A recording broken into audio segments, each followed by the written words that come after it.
title of this mini podcast is Choosing Choice. I read this quote from a photojournalist.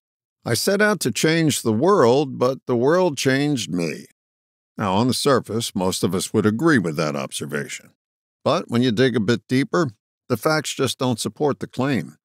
The world doesn't change you. A situation doesn't change you. Your response to the situation changes you. We leave out the fact that we have a choice when we make the claim that someone or something made us do something. Reminds me of a story. Years ago, I was conducting a workshop, and I asked a participant a hypothetical question. I asked, if I put a gun to your head and tell you to move to another location, and you comply, did I make you move? She answered, yes. She neglected to notice that she had a choice. She also had the unenviable choice not to move and risk having her head blown off.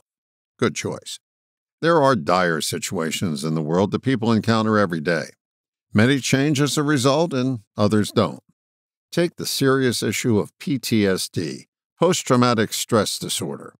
Many soldiers come home from war and have flashbacks that traumatize them. Others, who have experienced the exact set of circumstances, have no after effects. Is one soldier tougher than the other? No, they're just responding differently. This stimulus response happens so quickly in the affected party that it seems they have no choice in the matter. In order for them to put this traumatic response behind them, they eventually have to come face to face with the fact that they have a choice. It's the only way to heal. If they conclude that war does this to some people and leave it at that, they'll likely be traumatized for life. A helpful therapist will guide a client to choice. They'll help the person appreciate that there's a wedge we can put between stimulus and response, and each time we do, we offer ourselves a choice.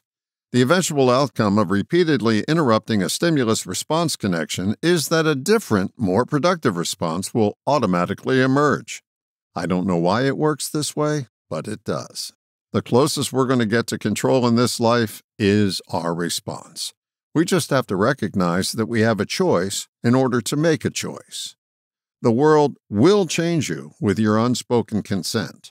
To have some personal say, it's necessary to notice that there's a choice point between stimulus and response.